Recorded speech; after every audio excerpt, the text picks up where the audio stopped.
And Jodie turned to me one day and said, what would your 7-year-old self want to hear?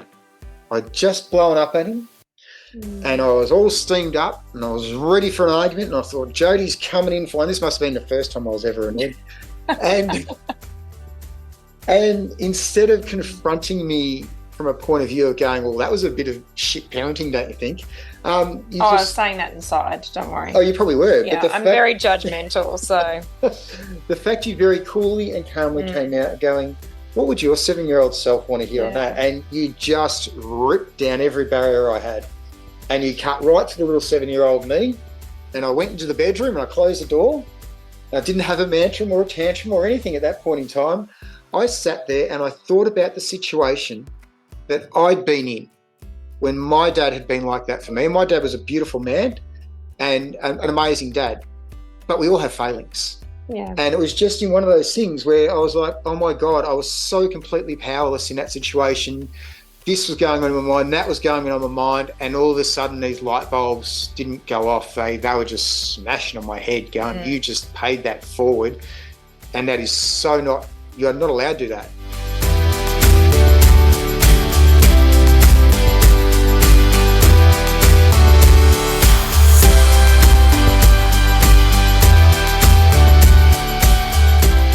Welcome, Quanta folks, to episode 8 of Fuck the Shoulds. And in this podcast episode, vlogcast episode, however you're consuming this, we are talking about cleaning your camera lens. And this is not going to be a step-by-step process of how to get your Nikon out. No, we're going to cut straight to the chase, aren't we, with it, of cleaning your camera lens. And we're going to look at our camera lens is how we view the world. And we're going to look at some of the things that gunk it up and how to clean it so that we interpret and see the world for what it truly is and what it truly means to us. Yeah. And before we get really stuck into it, I am Jodie from QuantiMama. And I'm McGill from QuantiPapa. Excellent. Good to be here, darling. It's great to be here with you, darling. It's only taken us 8 episodes to work out a intro, and I guarantee we'll forget for the next one. No doubt. That's right. We peaked. Episode 8 was our peak. Someone take a note. For intros, the content's still good, of course. Oh, of course. Absolutely. So I'm really interested in where you even just started going there about talking about perception, because the point of cleaning your camera lens is talking about our perception, and it really lends back to, well, I'm sure there are many fantastic people out there that have, talked a lot about this, but one of the people that I really resonated with was Dr. Bruce Lipton, who talks about perception being the camera lens through which we view life. And I've quoted that so many times because it is such a rich way to describe it, and also a very accessible way to describe it. There was something you just said, though, when you were sort of introducing yourself about what perception means and I guess how it can gunk up the reality. I mean, we obviously know that truth is a reality for every single person in their own way, and that's theirs to interpret. But do you want to talk more about that? Might just do a little sidebar in relation to that. Oh, all right. As you know, we're both from emergency services backgrounds. Yeah. We've let you guys know that. And we are used to going to sometimes events or things that are what some people would consider extreme. But to us, many of the things that happen in those things are second nature. So it can become quite clinical quite, make decisions quickly through the camera lens we're wearing at that point in time, whereas other people who are there or who are on the periphery are getting a vastly different reality and experience as opposed to what we are. And that is what happens to everybody in life. Yeah. It doesn't matter if it's a very, very illustrative situation, isn't it? The difference of having the work goggles on so you can actually go to something that's essentially a catastrophic event in someone's life. And I don't mean the people that are involved, say, in the incident, but the witnesses to that. I mean, it can stay with them for a really long time as well, and it becomes a real mark in their journey, and perhaps it leads them to make different decisions. But you're saying for those, say, emergency service workers, they have their work goggles on, so that's the camera lens through which they even view that experience and make sense of it. It is. And, they're not superhuman because sometimes marks are left on Yeah. them as well. Well, that's right. There's lots of PTSD in our fields. There is a huge amount. Yeah. But what I was really driving towards with that is that you can all see the same thing, or you can all be involved in the same moment or snapshot in time. It's how you view that moment or snapshot that is going to shape your reality or your perception of it, and then your reality and what you take home from that. And that's something that goes on every day, a million and one ways, even just in your own home, from looking at the dishes sitting on the side of the bench going, well, surely someone will have got to those. Yeah. I've been at work all day, or I've been out all day, or I didn't create them. But then we're not looking at we're not clearing away that bit of gunk to look at the bigger picture, or to see what else has gone on, or what other perceptions that have occurred to somebody else that might have, impacted why that little job, which annoys us or you or me, isn't done. Yeah. So it's really that thing around perception seems very much tied to identity. And I know we have said we want to talk about that as well, because I think that's a really rich topic. But the identity that if you think of it as like a cloak that you're wearing at that time, I always think like Harry Potter's invisibility cloak. You literally can conceal your true self in an identity cloak so that it infiltrates everything that you experience, everything that you respond to, your choice of words, your actions, and all those sort of things. And one thing that came to me as you were talking about this, and this is, super fresh, is last night I was basically annoyed with you about something. It's happened twice, and so this is now documented. He's hard to be upset with, isn't he? But one of the things that happened last night was I decided to be really just irritated at McGill, and I had a real what I would say is justified poor me mindset on what was going on. And what was really lovely was this morning I was having a walk out in nature, and gosh, sleep is a great way to help clear the camera lens. I think, spaciousness and sleep is great because you start getting out of the thinking mind that, the ego is very much wedded in. And you recharge and you replenish, and perhaps part of the gunk on that camera lens is actually fatigue and just a story that you tell yourself over and over again, which strengthens. But one of the things that also helps is being out in nature and getting some perspective. And one of the things that I said this morning on my walk with one of my dear soul sisters was that even within that moment of being really pissed with McGill, I realised that I had made decisions, within that exchange where I hadn't reached out to you in your love language.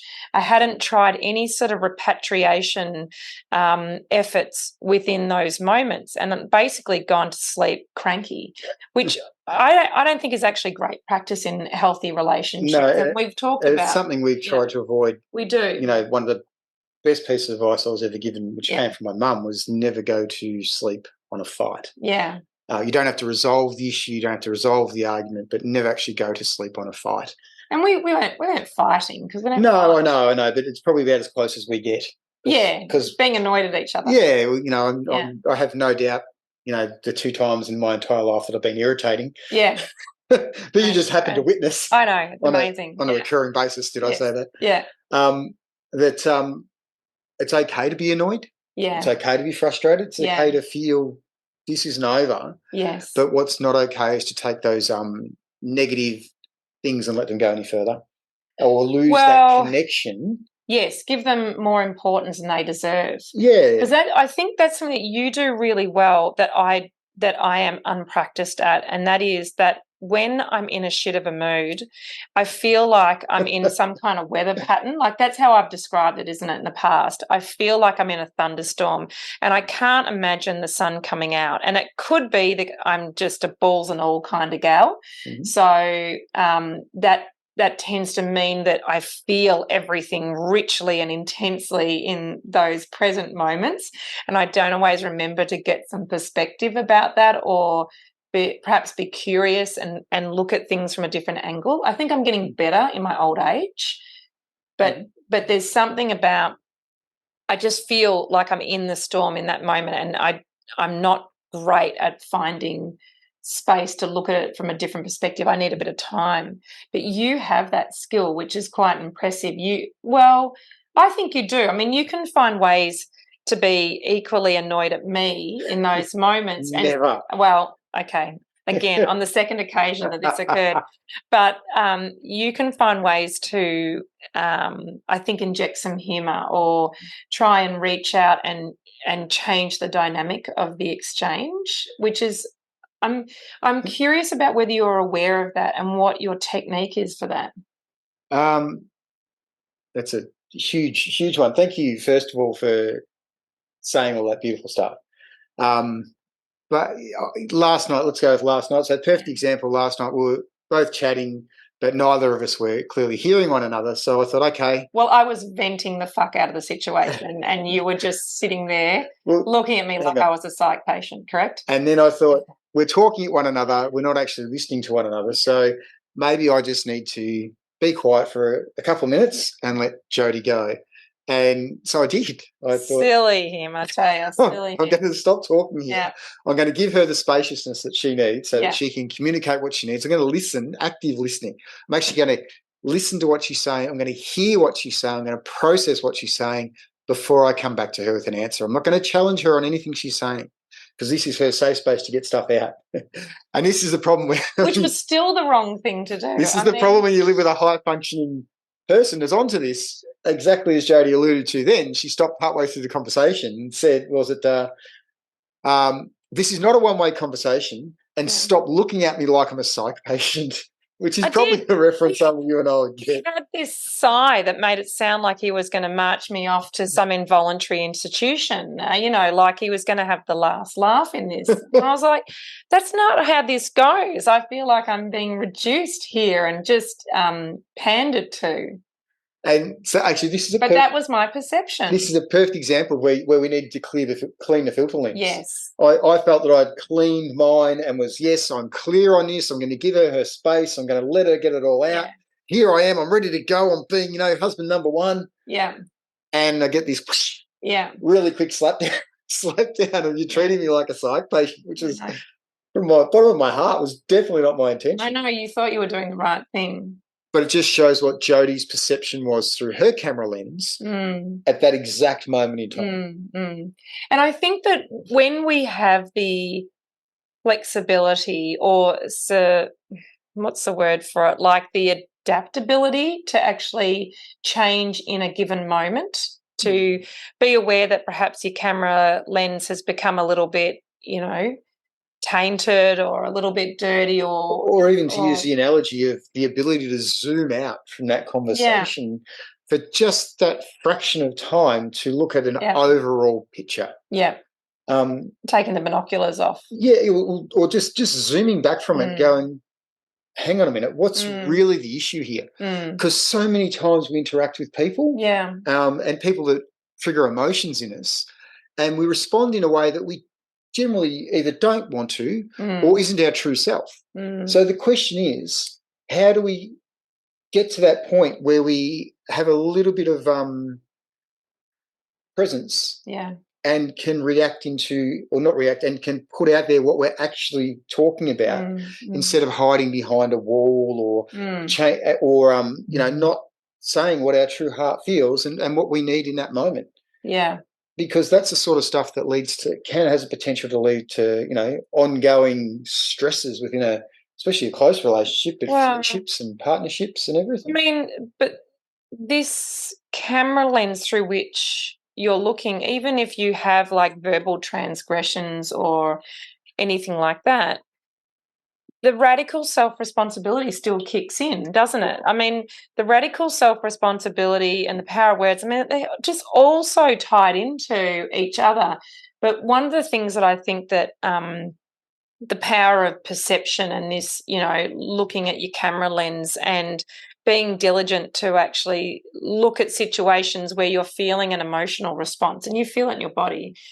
That radical self-responsibility step is to say, okay, well, what's my camera lens doing? You know, do I need to, you know, get the cleaner out and give it a bit of a Windex and you know, clear the vision? Because I wonder if people have a whole lot of undesirable experiences that could be mitigated if they just looked at the perception they were viewing the situation with. And one of the things that comes up a lot for us, which has so much wisdom and power to change your experience, is coming from a place of curiosity. Such a rich word, isn't it? And it's funny because that's something that we sort of come across and we've tried to institute with our children, first of all. Yeah. Because, you know, it's easier than looking Yes. in that mirror of yourself at that point in time. But you know what? This will be great for the kids, darling. Let's try this one. It. And we think do as I say, not as I do. We're doing this amazing, groundbreaking thing, which is exactly as that. You know, if one of our children is having a tantrum and moving some energy, we try to not look at it as, oh God, they're having a tantrum. Yeah. We try to hit that curiosity, and it's a little bit of what I was talking about, finding out what the true problem is. Yes. Hit that curiosity point. So go, you know what? You need to move this energy. Keep moving it.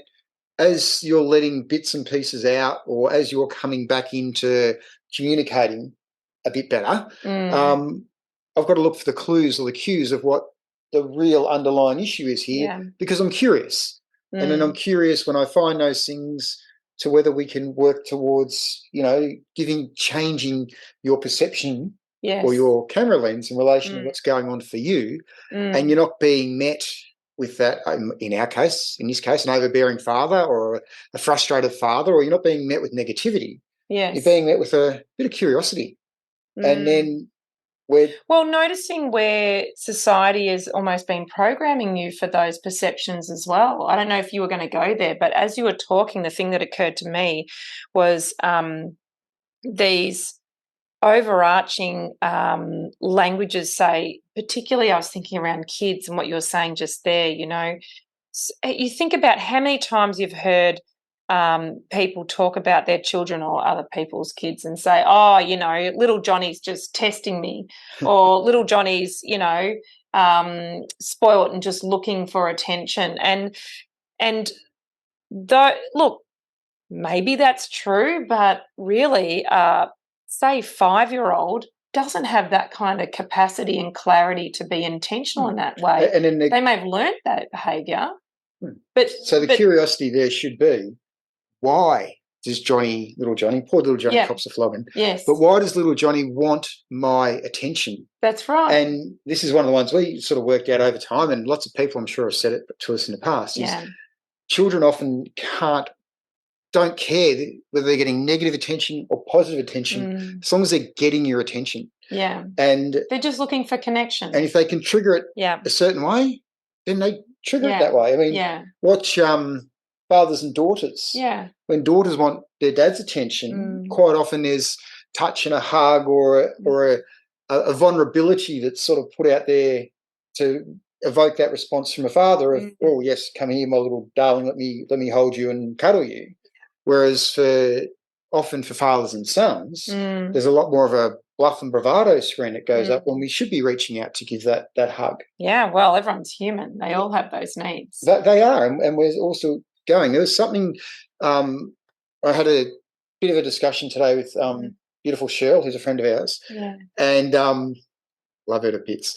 But she just threw out there that most of the time, in fact, pretty much all the time, when we react negatively to something, it's an emotion that we have tracked, or it's an emotional experience that we've had, and something gets triggered. And we've spoken about triggers before. Yeah.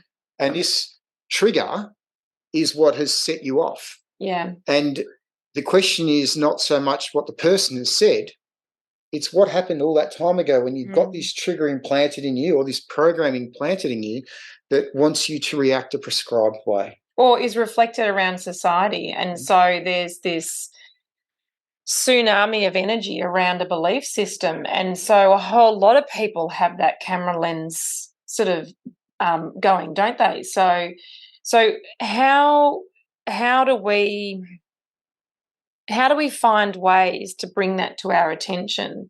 Because obviously we understand that the conscious mind is concentrating on, I never remember the amount, it's some minuscule amount, 40 bits of information per second.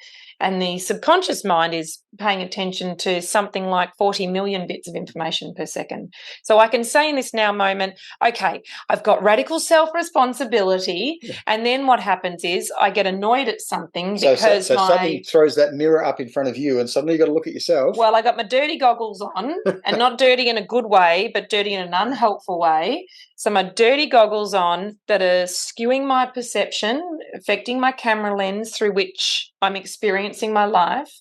And I go into an emotional response.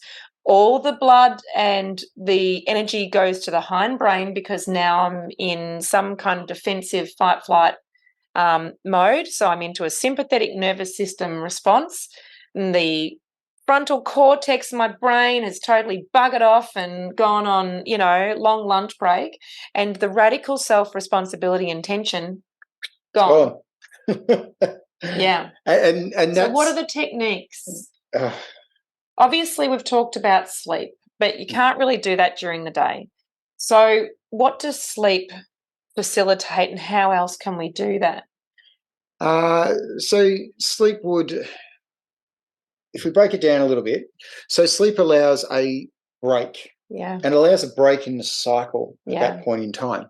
So if you're right there in that moment and you've just, everything's flying out the window and you're back into that hind brain, you need a break. And you can feel it in your heart. It just feels shitful, doesn't it? But the problem is you feel shitful, but the words are coming out and you're going, I don't want to say this. And out it comes. And the more it comes, the more damage is done. I've been that person many times. But you don't want to do it. And the person's hearing it knows that's not what you want to say. No. But at that it is like tumbleweed going down a cliff face, though, isn't it? You can just feel the momentum. Yeah. When it gets going.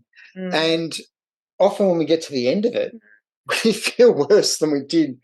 Well, no one's done well in that situation, do they? So, so a circuit breaker of some description or a change of environment? Whichever you can. Yeah. Because if you're having a conversation where you really need to be there and have that conversation. So one that I use with the kids is one you gave me, which is... You're welcome. Thank you so much. She's far more advanced than what she lets you know. Was in relation to on to kid number 3, who is more than my mirror. And from when he was probably 3 years old, he would trigger me at every point. And it wasn't him doing anything. It was me seeing myself. And little McGill. As he grew, the inner child was in. And we all have an inner child that at some point in time needs nourishing and is going to be shaping how we're going forward. And acceptance usually as well.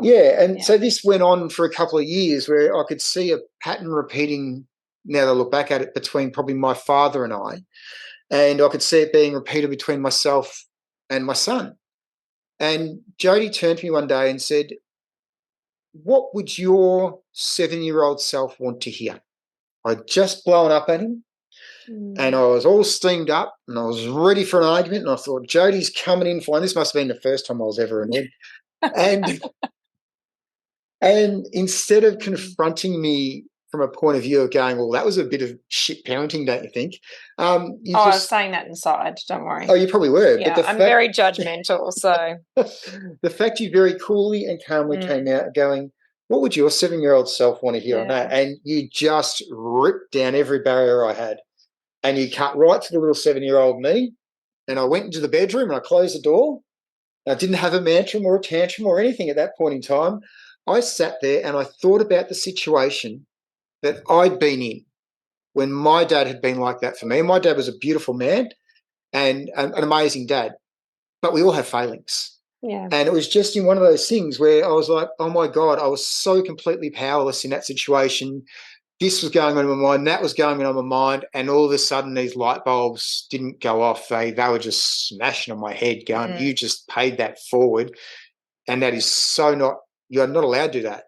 It's your job to do more. So We just don't want to be those people. No, we don't. But we can change that cycle within a generation. Yes. So I remember I've witnessed that. Yes, you have. You had a front row seat. You have been doing that. So for the last, 3.5 years since that conversation sort of taken place, I would say that I've mended the relationship or changed the relationship with my son, changed the viewing platform of him. Yes. But what I've really done when you get down to the heart of it is I've looked at my inner child and I've looked at myself and I've gone, you know what? What would I need to hear in that situation? And that's something that I take into any challenging conversation I have with people now. If someone's unloading to me, or about someone else, I have that that's probably where I get this ability to step out. And this is well practiced. This is 3.5 years of practice. Yeah. I have that ability to look at it and go, you know what? What's the real message here? What do you need to hear? What are the things you're pushing past boundaries that I don't cross, so I'm going to pull you up on that because I have to stay true to myself. And how can I give you the support so that you can keep looking into the mirror? Yes. And you can keep this flow going so you're back talking, realize that you're back talking to yourself. Is that what you're after? Because that's a lot of chatting. I loved it. Oh, thank you. I loved it. It was beautiful. Well, I mean, I'm inspired to actually do that with one of my children. I mean, our children. That's right. Hang on a minute. Oh, there's something else I need to tell you. Yeah, right. No, I am inspired by that because I think that may have been a moment of genius that I, channeled and passed on to you, but I don't think I've actually embodied it very well. And there is something unique about our children that can really just hit those nerves in a way that other people don't. We afford them, far less generosity than we probably do our friends. And we did the same thing with our partners as well, our long-term, husbands and wives, where we don't afford that generosity either. So that empathetic camera lens can be so rich, can't it? It really just can change the entire dynamic and flow and outcome of any kind of exchange. So anything you can do, I can do better. No. Well, we can always do better, right? Yes. But we can all do well. Yes. When we want to clear that camera lens and we want to clean it off, get out the Windex, give it a good scrub, clean it up so it's nice and clean. When we're going to do that, it's that ability to suddenly take judgment, take all those outside pressing things out of the equation and go, you know what? I'm here, I'm present, and I'm just going to let this happen. And then we start to kick into those other skills that we need to have. And we go, okay, well, where's my radical self-responsibility in this?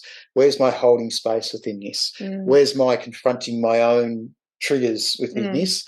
And where's my way to put a positive outcome on this and a positive spin? I mean, and we've gone to it a bit, and Gus is, QK3 is amazing. Yeah. But the relationship I have with him now is great. Yeah. And it's funny because I never ever got that with my dad until I was probably almost in my 40s. You're an early bloomer, babes. But it took that long for me to be able to come back and to have those conversations to a point, but also to examine a lot of the things that occurred for me. Yeah. And go back to that time and space. What does your 7-year-old self want? Well, put yourself back there and remember the situations and, give that put your hand on the shoulder of that little 7-year-old kid when you're there and say, hey, that's what you're going to turn into, kiddo. You're going to be all right. Yeah. I got your back. It's a very powerful image. It is an amazingly powerful image. And, the other thing I want to say on that is it's okay. In fact, I really encourage it to admit when you're wrong, to admit when you've overreacted, to say, I'm sorry, and then explain why.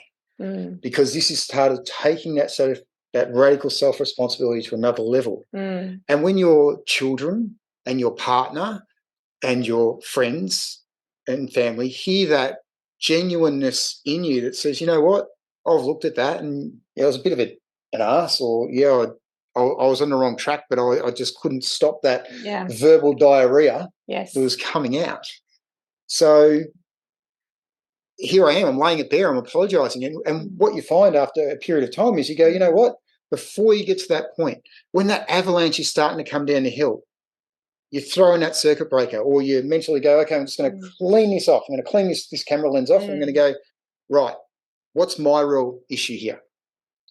And seeing if you can then move into the observer role. Yeah. Which is another good one to throw in. We'll come back to that in just a sec.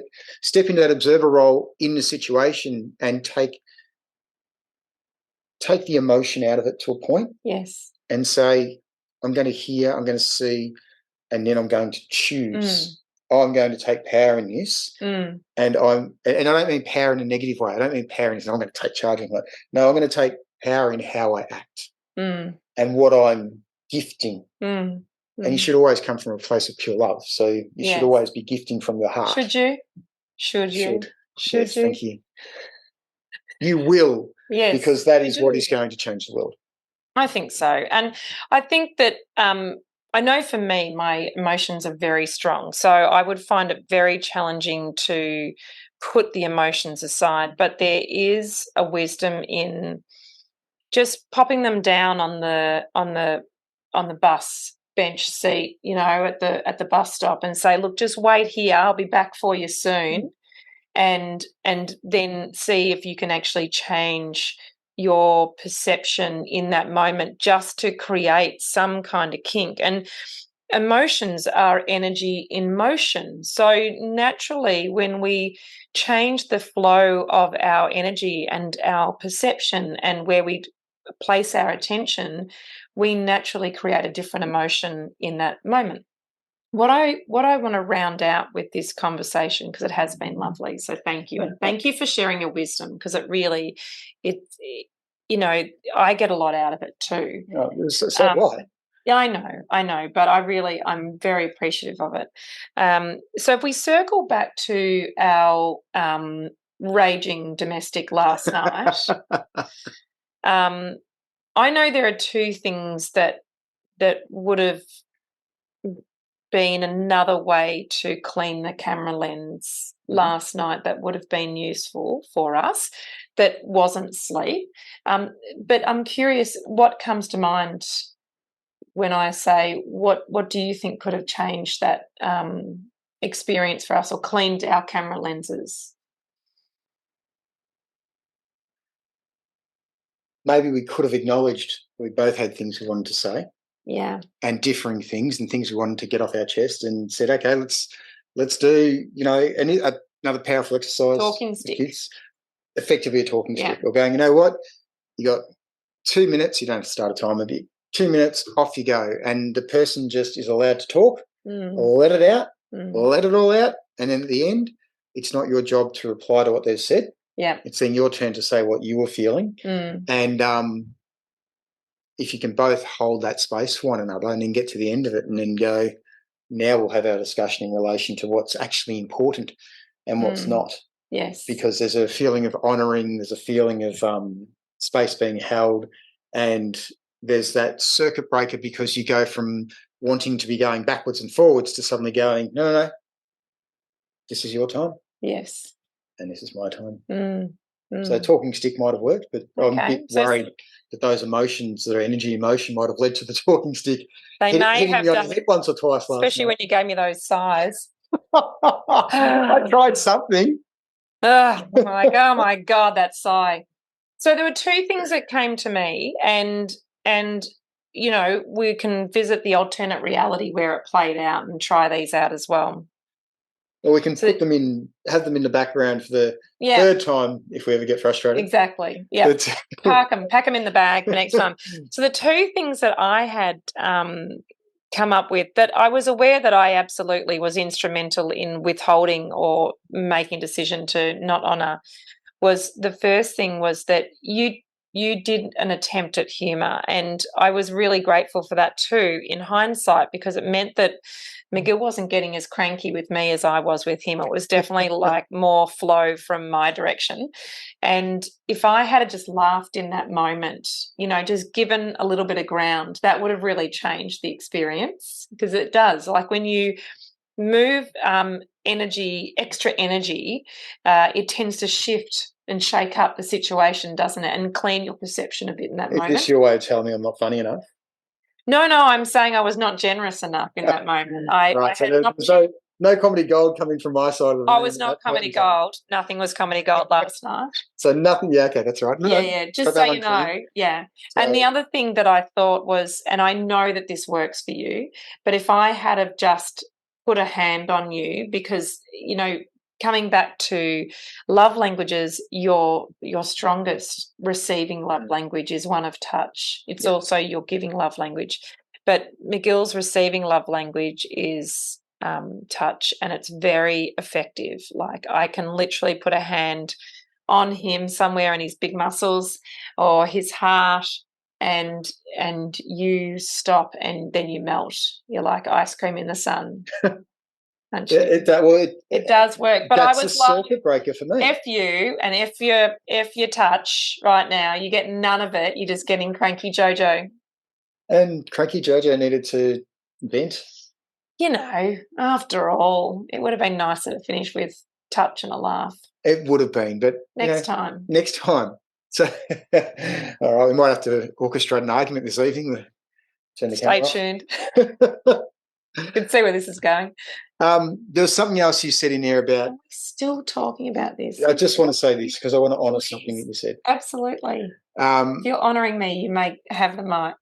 You basically said about there that you're an emotional being, my darling, and you certainly are. And that's 1000% of your light that just drew me in from the start.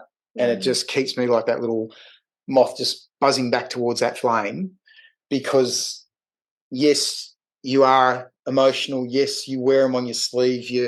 You're a heart on the sleeve girl. You put yourself out there, balls and all's the one you use. Yes. I'd say that you lead with your heart. Thank you. And while we can look at that sometimes and go, you know what, we need to moderate that, we need to change that, or we need to look at the filters or clean the lens, from an absolutely pure love point of view, that's where it all began. Oh, thank you. Oh, he's so cute. Thanks, darling. Yeah, it had to be said. Nice thing to say. Yeah. All right, that completes his conversation. We're going to wrap up this one with touch. Are we not? We are. And reconnection. The best bit about a tiff. Stay tuned for our next conversation. Who knows when it'll be? Who knows what it'll be about? But it'll be delightful. Well, that was absolutely not what I was thinking we were talking about tonight, and I'm so glad we did. Me too. Thank you, darling. Thank you. Thanks for joining us. We'll talk to you again. See you guys. Bye.